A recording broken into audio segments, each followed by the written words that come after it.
Shalom, saudara-saudaraku yang dikasihi oleh Tuhan. Senang sekali kita dapat berjumpa kembali pada hari ini, Jumat 26 Mei 2023. Saudara-saudaraku, biarlah pada hari ini kita masuk ke hadirat Tuhan dengan penuh ucapan syukur. Kita lebih dalam lagi untuk dapat merenungkan kebenaran firman Tuhan. Nah, saudara-saudaraku, mari saya mengajak kita semua untuk satukan hati dan kita berdoa. Bapa kami yang berada di surga, pada hari ini kami kembali bersyukur atas seluruh berkat penyertaan yang Tuhan berikan kepada kami. Kami percaya kami boleh menjalani hari ini dengan penuh sukacita. Pada kesempatan ini kami boleh mendengar kebenaran firman, kami membaca, dan biarlah Engkau berikan kami petunjuk, pengertian yang baru daripada Tuhan. Kami bersyukur bahwa setiap kami yang boleh mendengar firman-Mu, kami boleh memiliki kekuatan baru, sehingga kami senantiasa dipenuhi oleh hadirat Tuhan. Terima kasih Bapa, kami siapkan hati kami untuk mendengar kebenaran firman-Mu. Hanya di dalam nama Tuhan Yesus kami berdoa. Amin. Nah, saudara-saudaraku, pada hari ini kita akan belajar kebenaran firman Tuhan yang berjudul Allah tidak bisa dipermainkan. Firman Tuhan hari ini tertulis di dalam Yeskiel 5 ayat 5 sampai dengan 11. Mari kita bersama-sama untuk dapat membaca Alkitab kita. Yeskiel 5 ayat 5 sampai dengan 11. Beginilah firman Tuhan Allah. Inilah Yerusalem, di tengah-tengah bangsa-bangsa kutempatkan dia, dan sekelilingnya ada negeri-negeri mereka. Ia sudah memberontak terhadap peraturan-peraturanku, lebih jahat daripada bangsa-bangsa, dan terhadap ketetapan-ketetapanku, lebih jahat dari negeri-negeri yang di sekitarnya. Karena mereka menolak peraturan-peraturanku, dan kelakuan mereka tidak selaras dengan ketetapan-ketetapanku. Sebab itu beginilah firman Tuhan Allah, oleh karena engkau lebih jahat daripada bangsa-bangsa yang di sekitarmu, dan kelakuanmu tidak selaras dengan ketetapan-ketetapanku, dan engkau tidak melakukan peraturan-peraturanku, bahkan engkau melakukan peraturan-peraturan bangsa-bangsa yang di sekitarmu. Sebab itu beginilah firman Tuhan Allah, lihat, aku sendiri akan menjadi lawanmu, dan aku akan menjatuhkan hukuman kepadamu di hadapan bangsa-bangsa. Oleh karena segala perbuatanmu yang keji akan kuperbuat terhadapmu yang belum pernah kuperbuat, dan yang tidak pernah lagi akan kuperbuat. Sebab itu di tengah-tengahmu ayah-ayah akan memakan anak-anaknya, dan anak-anak memakan ayahnya, dan aku akan menjatuhkan hukuman kepadamu.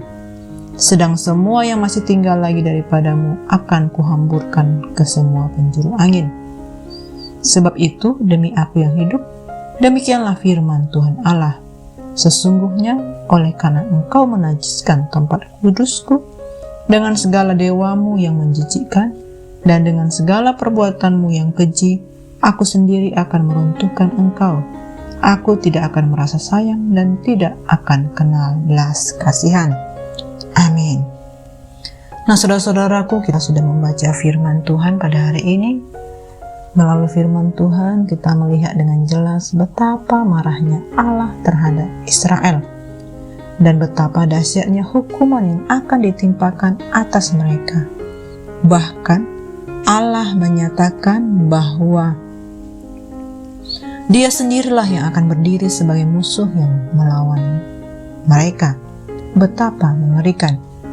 Bangsa Israel yang hidup dalam pembuangan tidak menyadari betapa dosa-dosa yang sudah mereka perbuat. Mereka melukai hati Allah dengan ketidaktaatan mereka yang membangkang terhadap peraturan dan hukum-hukum Allah. Dan sekalipun mereka telah terlebelenggu oleh penjajahan Babel, terbuang di negeri asing, mereka tidak menyadari betapa gawat dan parahnya dosa mereka. Oleh karena itu, saudara-saudaraku, Allah memakai Nabi Yeskiel untuk menggambarkan murka Allah terhadap mereka.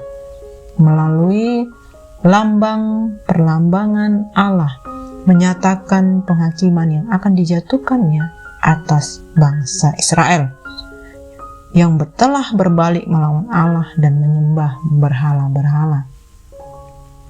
Saudara-saudaraku, kita tidak bisa mengatakan bahwa Allah kejam dan bengis.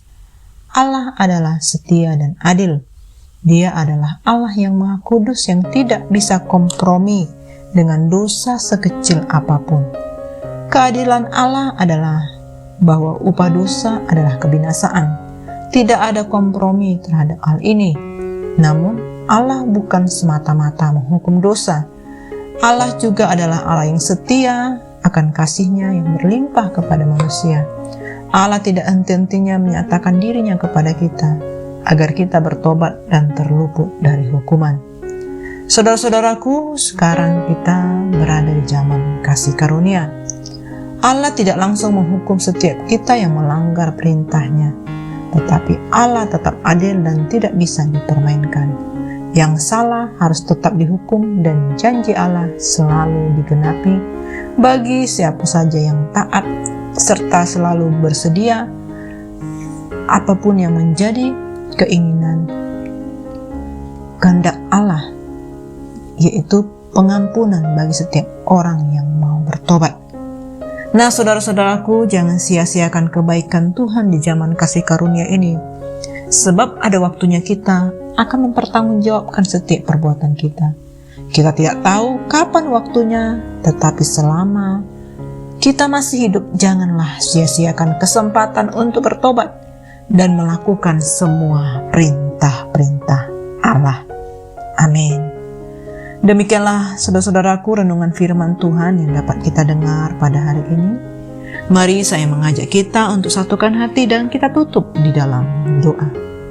Kami bersyukur ya buat firman-Mu yang sudah kami dengar.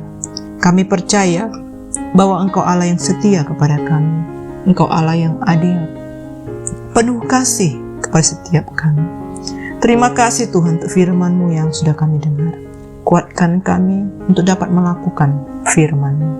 Biarlah perkataan-Mu menyegarkan jiwa kami, menghidupkan hati kami yang lemah letih lesu, dan membangkitkan harapan serta kasih kami.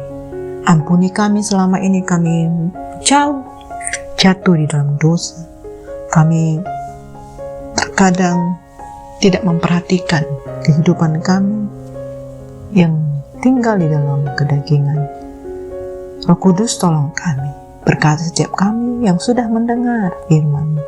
Kami percaya setiap kami yang mendengar diberkati di dalam nama Tuhan Yesus. Amin. Semangat pagi, semangat beraktivitas saudara-saudaraku. God bless you all.